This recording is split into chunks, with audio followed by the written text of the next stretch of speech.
Très bien, je vous propose qu'on démarre tout de suite cette dernière session. Donc, merci aux organisateurs de me convier la modération. Ça va être difficile de cette dernière session. Merci pour cette belle journée. Et puis, indépendamment de cette journée, pour tout le travail qui est fait dans le cadre de ce centre de référence. Je crois que c'est vraiment d'ores et déjà un succès. C'est devenu vraiment quelque chose de très institutionnalisé dans nos services. Et alors, sans plus tarder, on est dans une période de carême, vous l'avez vu au juste petite bouchée qui nous était proposée là pour ce verre. Mais en période de carême, rien ne nous interdit d'avoir de belles observations. Et donc, c'est un vrai plaisir d'accueillir les rois mages des maladies auto-inflammatoires de Bordeaux, ou les reines mages pour toutes les deux, donc Estibalis, Marie-Élise et Pascal, donc, qui vont nous proposer des quiz sur les maladies auto-inflammatoires. Je vous laisse la parole. Merci beaucoup pour cette introduction. Alors, on va avancer assez rapidement. Juste un petit mot, vous allez voir que ce topo, donc, comme son nom l'indique, est un quiz. Malheureusement, on n'a pas pu faire le principe de vote par téléphone, donc on va vous demander de voter à main levée. Bon, je sais, l'anonymat ne sera pas garanti, mais on espère que vous participerez parce que donc on va vous poser pas mal de questions pendant ce topo. Alors, les maladies auto-inflammatoires, de quoi parle-t-on? D'un défaut ou d'une dérégulation donc, du système immunitaire plutôt inné, marqué par la présence d'inflammations intermittentes ou continues, ainsi que par l'absence d'un rôle pathogénique primaire du système immunitaire adaptatif normalement. Bon, vous allez voir qu'en fait, c'est très, très varié. On va vous donner quelques petites précisions au fil de l'eau. L'origine génétique monogénique n'est pas tout le temps présente. Il y a aussi des maladies auto-inflammatoires qui n'ont pas d'origine génétique, en tout cas qui sont multifactorielles ou alors où l'origine génétique n'est pas précisée. Et donc, il y a vraiment plusieurs types de maladies auto-inflammatoires. C'est pour ça qu'on a mis des choux et des carottes en haut à droite. Donc, vous allez voir qu'on mélange vraiment beaucoup de choses avec des phénotypes extrêmement différents. Donc, pas toujours facile de s'y retrouver. On sous-estime volontiers leur prévalence parce qu'elles sont souvent sous-diagnostiquées et ça varie considérablement d'une maladie auto-inflammatoire à l'autre et d'une population à l'autre. Juste un petit exemple, là, on peut dire 1 sur 400 pour la FMF en Turquie, alors que, bon, évidemment, dans notre population, c'est beaucoup plus rare. Et puis, déficit en mévalonate kinase, en Europe, c'est 1 pour 1 million, donc des maladies extrêmement rares. Le début est souvent pédiatrique. C'est pour ça qu'on est ensemble, là, on représente tous les profils finalement de ces patients. Mais vous allez voir, et on va vous le montrer avec Esti, le diagnostic finalement à l'âge adulte n'est pas rare et peut en partie, et ça c'est en partie, pas que, lié à une errance diagnostique, mais parfois il y a vraiment des maladies qui surviennent à l'âge adulte.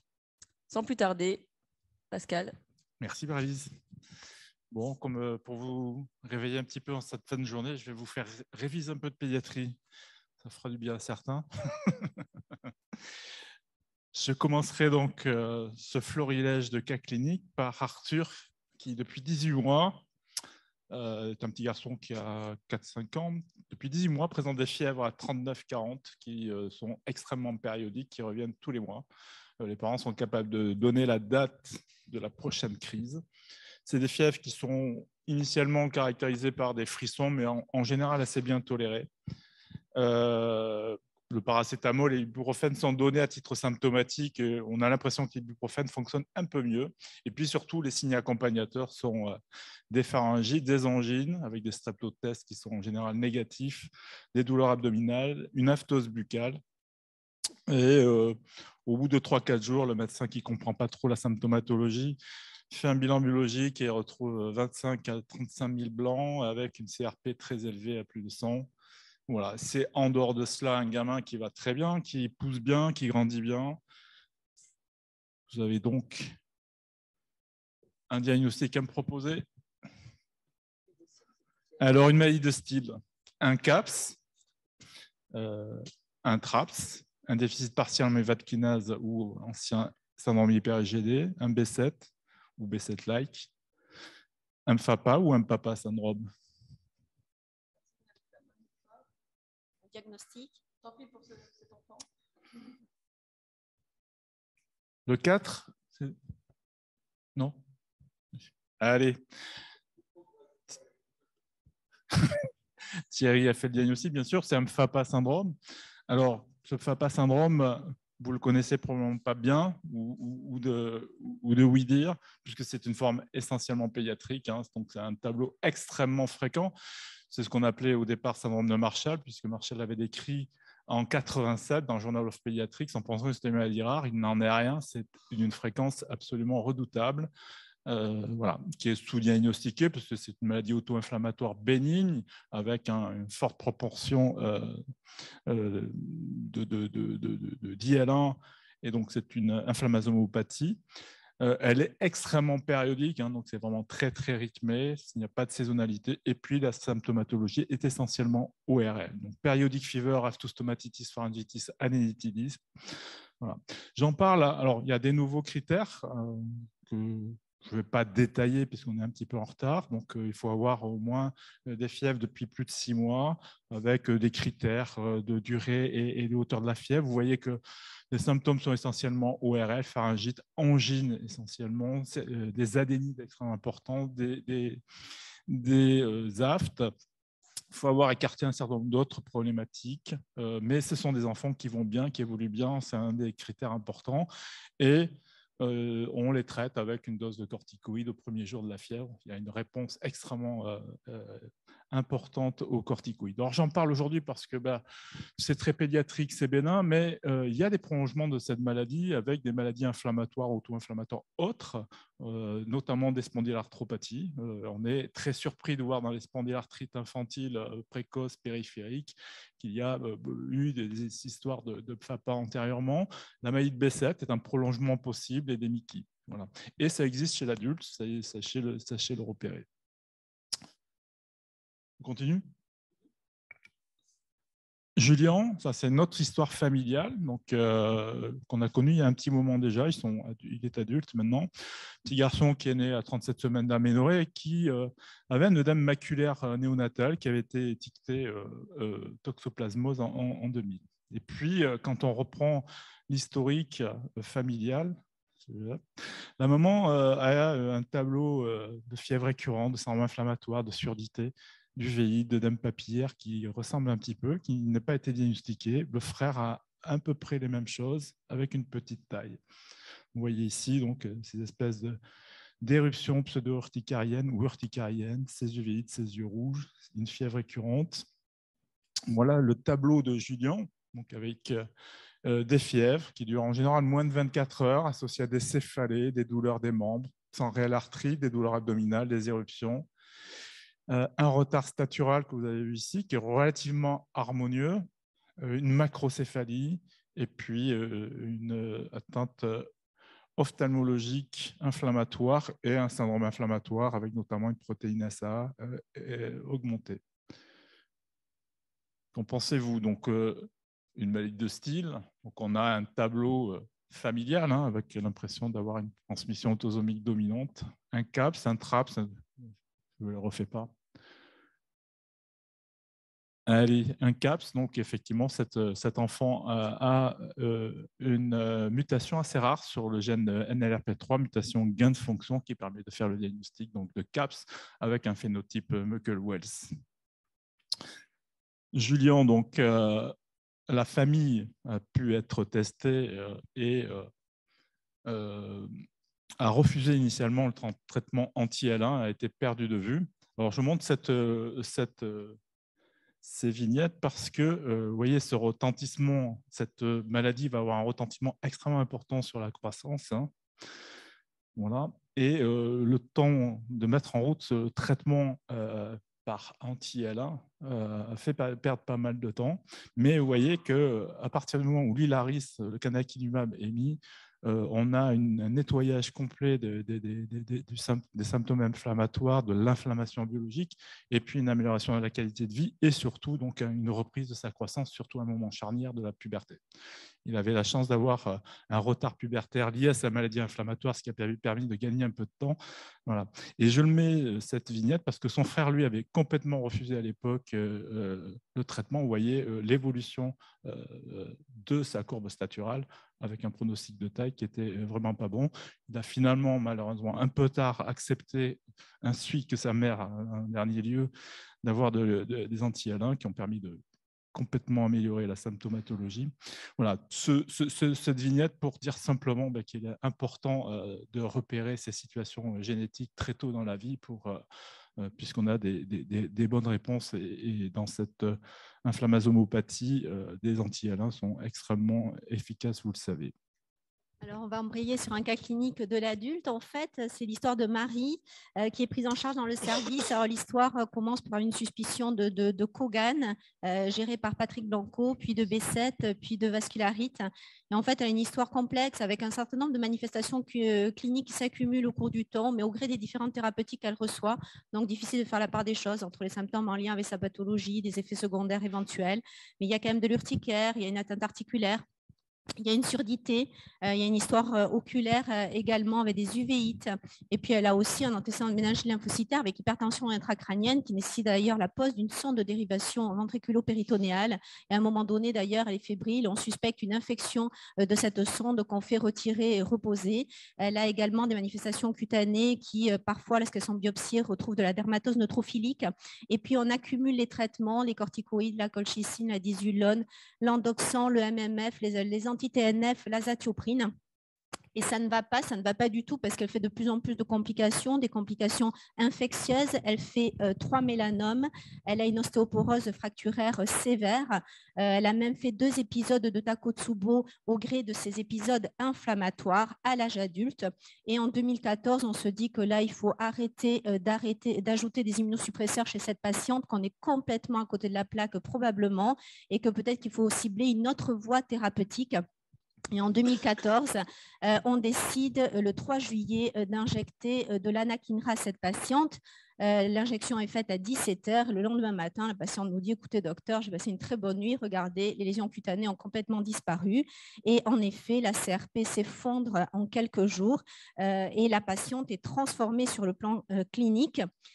Et on se dit que c'est sûrement un syndrome hyper-IgD. On se dit que c'est peut-être une maladie de style qu'on avait loupée, ou c'est peut-être un Muckle-Wells, où on se dit que vraiment on ne comprend rien à la médecine.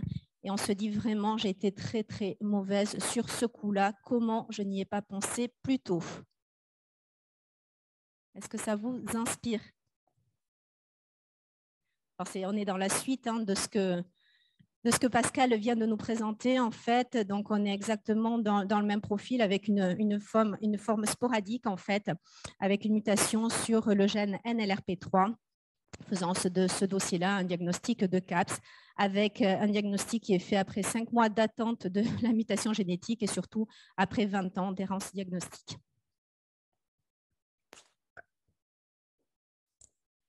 Alors, on continue. Donc, vous avez vu, c'est un diagnostic vraiment à l'âge adulte, maladie auto-inflammatoire monogénique.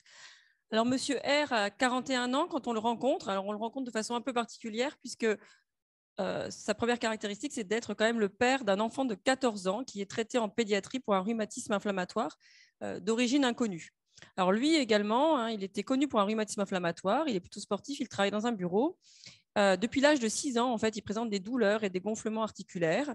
Il a des signes cutanés dans l'enfance dont il ne se rappelle plus très bien. En tout cas, il n'en a plus actuellement. Et il décrit des épisodes de fatigue assez intenses et des douleurs abdominales. Il a une presbyacousie depuis plusieurs années qui est appareillée. Il est HLA-B27 positif. Sa CRP, quand elle est dosée pendant les poussées douloureuses, est toujours supérieure à 40 mg par litre. On lui a diagnostiqué à l'époque une spondylarthrite à début juvénile. Quand il vient nous voir, il vient avec son imagerie qu'il a faite récemment et que voici. Votre diagnostic est-il? Vous maintenez le diagnostic de spondylarthrite périphérique à début juvénile. Vous pensez à un CAPS. Vous pensez à un TRAPS, un déficit partiel en mévalonate kinase, un HA20, un papa syndrome ou une maille de style. Est-ce que quelqu'un se mouille? Je sais que dans votre tête, vous mouillez tous. Eh bien, encore une fois, c'était un CAPS.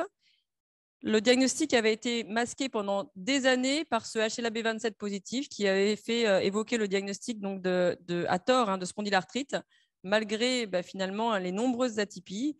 Et c'est l'atteinte auditive qui a également mis les pédiatres sur la voie quand il était dans la chambre de son fils qui était à ce moment-là en pleine poussée et qu'il a raconté son histoire inflammatoire. Et puis, il faut savoir que son fils avait aussi une atteinte auditive qui démarrait. Donc là, ça a commencé à se préciser. Et puis, finalement, on a fini par voir tout le monde, toute la famille. Donc, il s'agit de la mère, le père, le fils qui était suivi en pédiatrie. Et puis, il a un frère et une sœur qui sont jumeaux, cet enfant.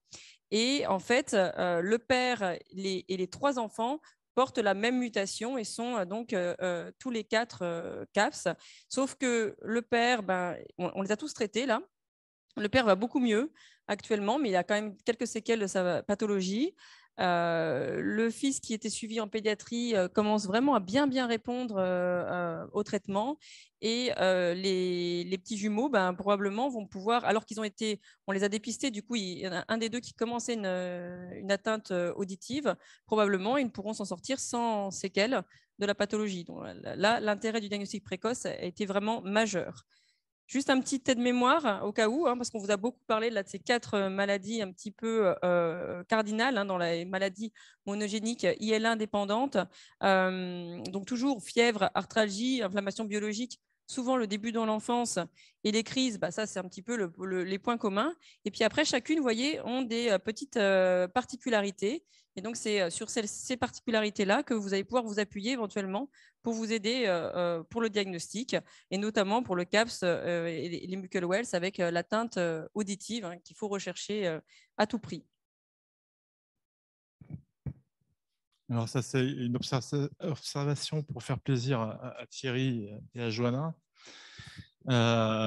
C'était le petit garçon donc, suivi au pédiatrique pour un rhumatisme inflammatoire qui avait débuté à l'âge de 2 ans, avec essentiellement un tableau d'oligoarthrite ou de monoarthrite récurrente pour lequel les explorations immunitaires complémentaires et tous les marqueurs s'étaient révélés complètement négatifs. Et les ponctions articulaires, notamment au niveau du genou, retrouvaient à chaque fois une espèce de liquide puriforme, pris initialement et régulièrement pour une arthrite septique, traitée, lavée, etc. Je vous en passe, c'est des meilleurs. Et des éruptions, ce type d'éruption un peu urticarienne, bulleuse. Voilà. Cet enfant n'a jamais répondu à quoi que ce soit le métaux ou les anti-TNF. Il a eu plusieurs infiltrations. Et finalement, il a un tableau un petit peu récurrent, pas très bien compris. Et jusqu'au jour où il croise le chemin du professeur Thierry Chaverbeck, enfin son père, essentiellement, qui vient en consultation parce qu'il a un décèlement de prothèse du genou. Il vient parce qu'on lui propose de lui en remettre une. Il a déjà eu 2 prothèses de genou à 20 et 25 ans pour ces cas d'un rhumatisme inflammatoire juvénile. Étiqueté, là aussi, arthrite idiopathique juvénile avec des arthrites déformants. Pareil, ça a commencé à l'âge de 2 ans avec un tableau tout à fait similaire. Des gonflements des chevilles, des ponctions avec des liquides puriformes initialement pris pour du septique, mais qui s'avèrent complètement aseptiques, donc avec le panel des antibiotiques. Pareil, pas de marqueurs classiques immunologiques. Voilà, plusieurs traitements sans grande efficacité, sauf peut-être un peu les corticoïdes.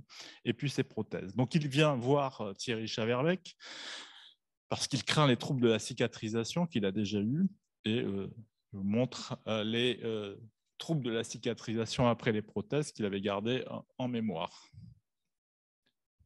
Ça vous évoque quelque chose? Et avec donc des troubles de la cicatrisation, et le fin sémiologue qui est Thierry repère aussi l'hypocratisme digital. Donc, on peut évoquer là un pyoderma gangrenosum, et tout ça pour évoquer quel diagnostic. Donc, on revient sur les maladies auto-inflammatoires qu'on a déjà citées. Donc, spondylarthrite, CAPS, un TRAPS, un déficit partiel en mélatonkinase, un H20, un PAPA syndrome ou une maladie de Steele? Des idées? On y va? On est en retard? Eh bien, oui, il s'agit ici d'un PAPA syndrome. Donc, c'est une pathologie extrêmement rare, bien entendu, hein, qui est IL1 médié là aussi. On est sur l'inflammasome, avec des arthrites purulentes ou puriformes, associées, ce n'était pas le cas chez l'enfant, ce qui avait un peu fait errer le diagnostic, associées à des pyoderma ganglionosomes, début précoce, inefficacité des traitements, et donc une transmission autosomique dominante. Et donc, on évoque ce syndrome-là. Je vais vous faire grâce donc, de tous les syndromes, les PAPACH, les PAID, etc., toutes les pathologies associées. Et dans cette famille, on a retrouvé un gène sur PTSP1. Je vous rappelle que c'est un gène et des mutations qui vont stimuler la pyrine et entraîner une stimulation de l'inflammasome. Roman a été traité par Kineret, initialement avec une excellente réponse. Il est en rémission depuis et son papa a pu se faire remplacer la prothèse sous anti-L1 qui ont permis d'éviter les catastrophes dermatologiques et cicatricielles que je vous ai montrées. Non, il ne faut pas le dire. Il faut pas le dire.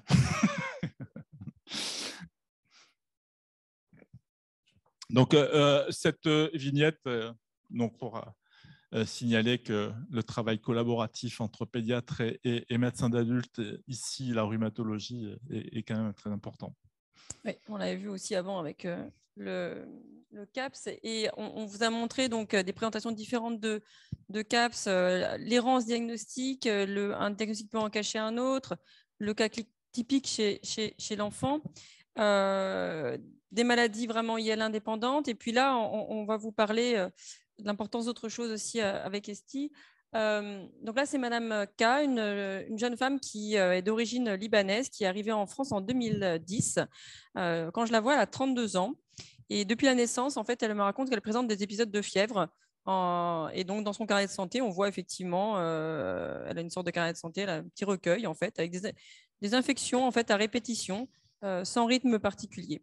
Et puis à 16 ans, en fait, on ne s'en est pas trop occupé parce que ça n'avait pas trop de retentissement. Et puis à 16 ans, les crises finalement sont devenues mensuelles au moment de ces règles, accompagnées de vomissements, d'essoufflements. Et ça s'achevait assez rapidement par une débâcle diarrhéique. Et puis à partir de l'âge de 25 ans, finalement, elle n'a plus de crise, donc elle ne s'en est pas trop occupée. Elle a commencé ses études. Et là, elle était en train de finir en fait une thèse, un doctorat en fait en architecture. Et là, elle allait bientôt soutenir sa thèse. Et là, les crises avaient repris avec une intensité beaucoup plus importante et régulière. Elle me rapporte des CRP pendant la crise à 55 mg par litre et hors crise inférieur à 5 mg par litre. C'est un élément extrêmement important. Il faut avoir les deux pour pouvoir évoquer une maladie paroxystique. Alors, à ce stade, que faites-vous pour avancer sur le diagnostic?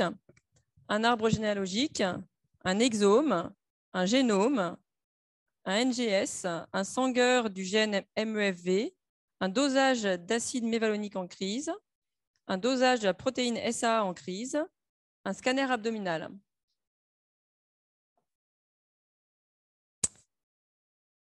Ça y est, tout le monde s'est fait une petite idée.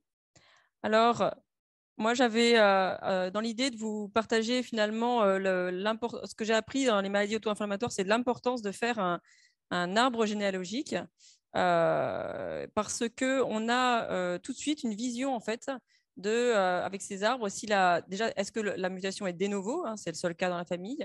Est-ce que la transmission est plutôt verticale ou est-ce qu'elle est plutôt horizontale comme ici? Et à ce moment-là, si elle est plutôt horizontale, on va plutôt être sur une maladie récessive et ça va nous aider. On voit aussi que c'est les femmes et les hommes, donc c'est autosomique. Et voilà, je pense que ça, c'est vraiment quelque chose qui est dans le réflexe des pédiatres de faire des arbres généalogiques, beaucoup moins pour nous. Et donc, chez cette patiente, en fait, il y avait déjà des cas dans la famille. Et donc, on a demandé un Sanger du gène MEFV. Et donc, elle a présenté les 2 mutations les plus fréquentes de la fièvre méditerranéenne familiale. Donc, elle était ce qu'on appelle double hétérozygote. Donc, 2 fois hétérozygote, ça vaut pour homozygote dans la fièvre méditerranéenne familiale, ce qui n'est pas le cas pour d'autres maladies. Et donc, on a posé le diagnostic. Elle est traitée par colchicine et actuellement, elle va absolument parfaitement bien. Alors, c'est l'histoire de Sylvie, en fait, qui a dans ses antécédents une pyélo et une ovarectomie bilatérale pour des kystes, en fait. Elle a quand même des antécédents familiaux notables, avec une maladie de Crohn chez son oncle, un rhumatisme psoriasique chez sa mère. Elle est caucasienne. Et son histoire, elle évolue en plusieurs temps. Elle nous raconte déjà que depuis l'enfance, elle a un tableau douloureux abdominal récurrent. Elle a des épisodes fébriles. Elle aurait aussi une aphthose bipolaire à certains moments. Donc, des crises qui sont assez récurrentes, voire plusieurs crises par mois. Et puis, aucun diagnostic n'a jamais été posé. Un tableau articulaire se greffe à ce tableau-là lorsqu'elle est jeune, adulte. Il lui est proposé un traitement par colchicine, en fait, qui n'apporte pas d'amélioration sur les symptômes cliniques. Et puis, s'installe une dysimmunité avec des anticorps antinoyaux qui fait dire qu'éventuellement, il y a une maladie auto-immune. On lui propose un traitement par plaquenil. En fait, sur le plan biologique, on constate que lors des poussées, elle est quand même inflammatoire. L'auto-immunité n'est pas très évidente. Et puis surtout, à la cinquantaine, elle fait un tableau abdominal vraiment cogné avec un tableau fébrile, des diarrhées et on met en évidence une iléite ulcérée à ce moment-là. Et puis, lorsqu'elle vient nous voir dans le service, elle nous dit que quand même, sa petite fille Lila a quelque chose qui lui rappelle sacrément ce qu'elle faisait elle quand elle était petite et qu'il y aurait même un pédiatre qui aurait dit que peut-être c'est un FAPA syndrome ou il y a quelque chose de ce type. Et donc, elle rencontre Étienne Rivière, médecin dans le service, qui se dit, mais c'est quand même bizarre l'histoire qu'elle raconte, cette dame, puisque si on l'interroge plus précisément, manifestement, Lila est suivie de près et a des symptômes très objectifs. Et puis, Sylvie, elle a 2 filles, en fait, qui, elles aussi, ont des symptômes qui pourraient s'apparenter à ces symptômes cliniques à elle. Et on se dit qu'il faut peut-être aller un petit peu plus loin. Et votre hypothèse première est celle d'une fièvre méditerranéenne familiale. Et vous demandez donc le dépistage comme vient de le faire Marie-Élise. Vous vous dites que vraiment, elle nous fatigue. Ça fait un certain nombre d'années qu'on la suit. En fait, elle a toujours des symptômes qui sont quand même pas très, très clairs. Et peut-être que l'ambiance familiale, c'est une fibromyalgie génétique. Ou bien c'est une maladie de B7 possible parce qu'au final, elle a quand même cette histoire d'aphthose bipolaire qui traîne dans le dossier. Ou vous dites qu'on est dans une interféronopathie, c'est très à la mode et on va demander une signature interféron. Ou finalement, on se dit que vraiment, on n'y comprend rien, mais il y a un arbre généalogique qui ne nous plaît pas et un pédiatre qui a mis le doigt peut-être sur quelque chose et on va peut-être présenter le dossier à la RCP FAI2R.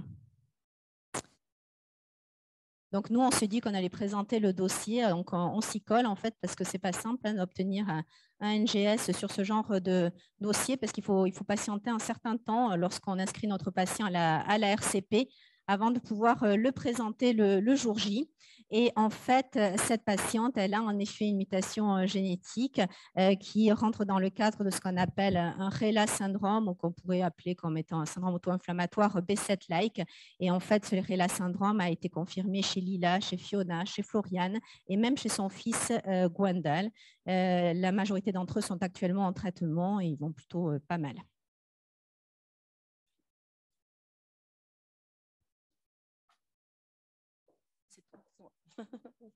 Trop vieux. Donc là, j'espère qu'on vous a convaincu sur l'importance des arbres généalogiques. Là, vous avez bien vu justement la transmission verticale dans ce que vous a montré Esti. Alors là, autre cas, on a été appelé en fait pour discuter donc cette patiente, cette jeune patiente de 17 ans qui est une jeune lycéenne et qui se prépare donc à faire des études d'éducateur spécialisé. C'est aussi assez à la mode en ce moment. En fait, c'est les pédiatres qui sont en train de faire la transition entre rééducateur pédiatre et rééducateur adulte.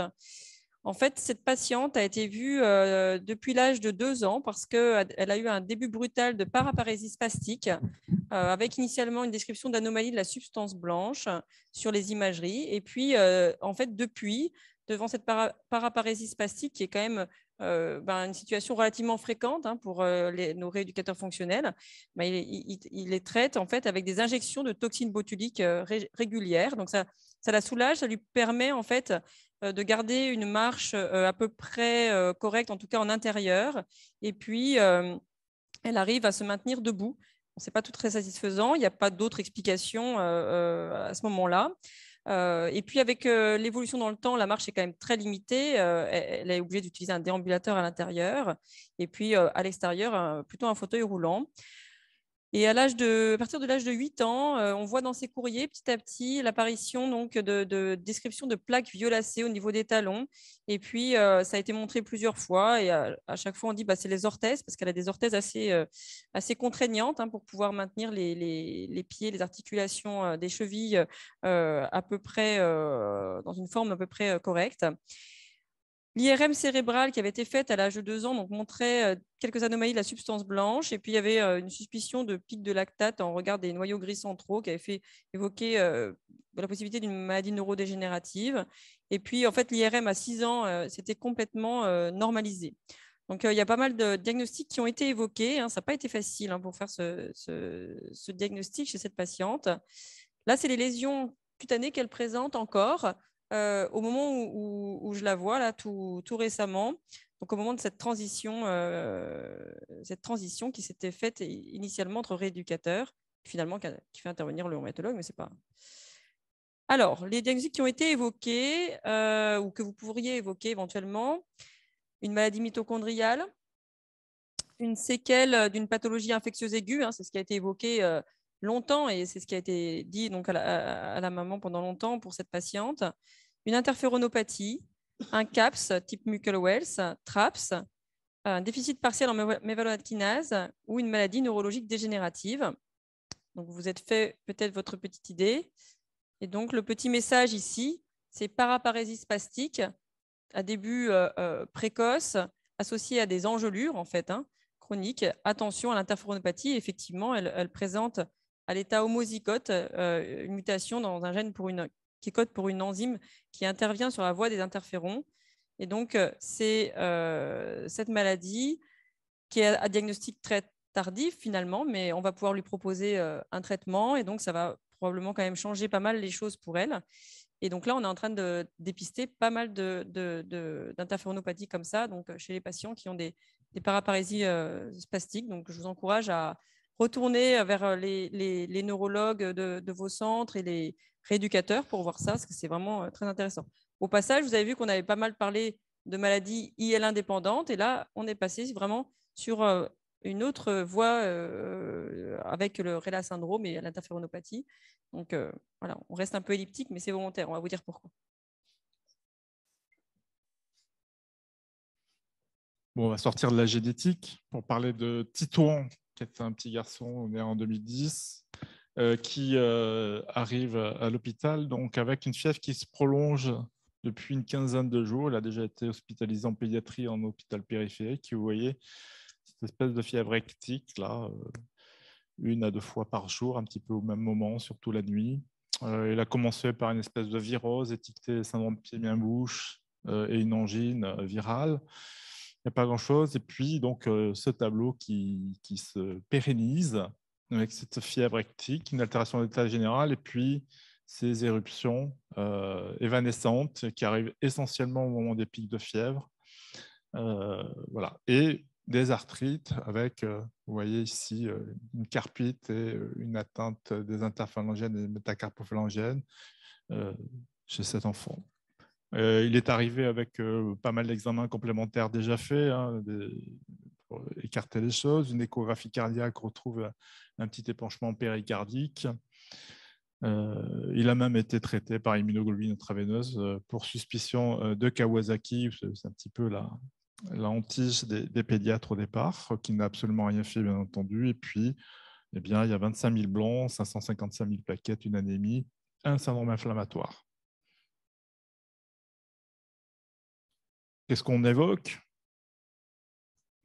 Une infection, une hémopathie, un lupus, un Kawasaki résistant aux immunoglobulines intraveineuses, une forme systémique d'arthrite idiopathique juvénile, un Castleman, un syndrome hyper-IgD. Eh bien, évidemment, on va évoquer ici une forme systémique d'arthrite idiopathique juvénile ou maladie de style de l'enfant. Quels sont les arguments qui vont vous permettre, qui permettent là déjà de s'orienter vers ce diagnostic? Donc la fièvre avec 2 pics quotidiens depuis plus de 15 jours, la présence d'arthrite qui est obligatoire, l'éruption cutanée polymorphe, l'hépatosplénomégalie, la péricardite, la pleurésie, les douleurs osseuses, la VS ou la CRP basse, élevée et la CRP basse. Bien non, c'est des critères essentiellement cliniques qui vont vous permettre d'avancer. Je les ai remis ici et pour vous donner quelques informations à actualité sur le diagnostic de la maladie de style. Ça reste un diagnostic d'élimination. Donc, avec des critères édités en 2001 qui sont déjà assez vieux, une fièvre quotidienne au moins 15 jours, et une ou plusieurs arthrites, mais la notion d'arthrite n'est pas obligatoire, en tout cas pour nous. Cette éruption cutanée, l'hépatosplénomégalie, les sérites sont importantes. Et vous voyez ici que pour étiqueter ou diagnostiquer une arthrite idiopathique juvénile, habituellement, il faut 6 semaines d'évolution, ce qui signe un tableau de chronicité. Et il y a un gros débat dans la communauté de la rhumatologie pédiatrique actuellement pour diminuer ce temps-là et revenir à un diagnostic un petit peu plus précoce, ce qui n'était pas le cas. Pourquoi ? Eh bien, essentiellement pour un but thérapeutique. Alors, on a parlé de la corticothérapie ce matin. Chez l'enfant, on ne l'aime pas du tout, surtout dans la maladie de style où les doses de corticoïdes sont extrêmement importantes et les effets encore plus délétères. Et donc, tout ça pour vous dire qu'on essaye de faire les diagnostics un peu plus précoces et de plus en plus, beaucoup d'équipes essayent d'éviter les corticoïdes. C'est notre cas à Bordeaux. On s'associe à des protocoles qui ont débuté en Hollande, où on essaye d'aller sur la fenêtre d'opportunité. Cette fenêtre d'opportunité, IL1 médiée au départ, et donc on est assez favorable à un traitement qui n'est arrêté initial sans passer par la case corticoïde au départ. Et on a d'excellents résultats, et pour l'instant, cette proposition thérapeutique est de plus en plus adopté par beaucoup d'équipes avec des résultats extrêmement importants. Voilà, ce petit message sur le diagnostic, les critères et puis cette fameuse fenêtre d'opportunité IL1 médiée. Là, je suis sûre que vous allez trouver les médecins adultes. Donc, pour terminer, Jean-Pierre, il a 79 ans, il est en excellent état général. Il a très peu d'antécédents, il est caucasien. Et puis, et sur le plan clinique, en fait, il a une histoire qui s'est installée de façon très récente. Il est fébrile, il a des manifestations cutanées type d'urticaire. Il a perdu du poids, il a un syndrome inflammatoire très marqué, une NFS qui ne retrouve pas grand-chose et une petite macrocytose qui nous étonne chez un patient qui est très inflammatoire, mais un myélogramme strictement normal. Et puis surtout, sur la biopsie cutanée et les manifestations cutanées qui apparaissent pendant le week-end, des nodules qui sont très évocateurs d'une PAN avec une anapathe caractéristique d'une périartérite-noueuse. On est extrêmement fiers de ce diagnostic fait en 48 heures. Il était rentré un vendredi, il s'avère qu'il y avait une interne de dermato dans le service qui lui a sauté dessus sur le week-end. Et donc, on avait quasiment le diagnostic de PAN le lundi.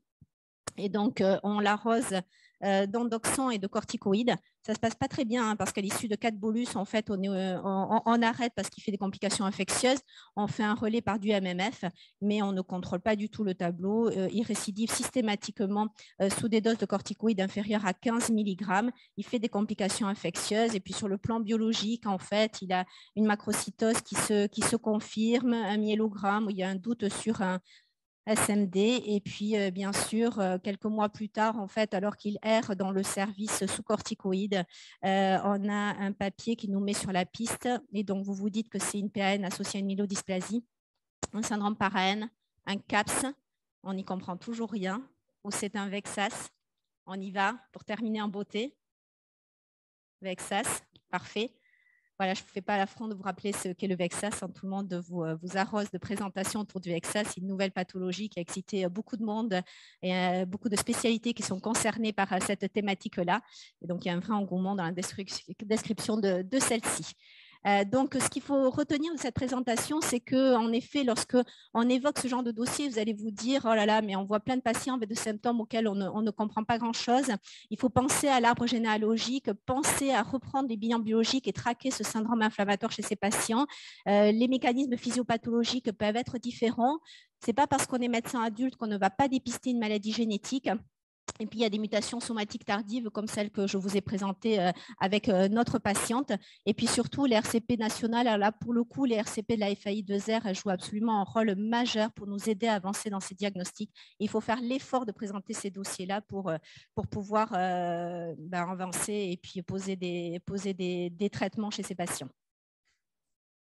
Alors, on a été un petit peu elliptique. On vous a volontiers essentiellement mis l'eau à la bouche avec des petites touches cliniques. En fait, on aimerait bien pouvoir vous en dire plus et on le fera lors d'une soirée où on sera à nouveau les mêmes le 6 octobre, parce qu'on pourrait vraiment en parler toute la nuit. Hein, donc, vous pourrez venir à la nuit des maladies auto-inflammatoires, à la soirée, pardon, des maladies auto-inflammatoires le 6 octobre à Bordeaux.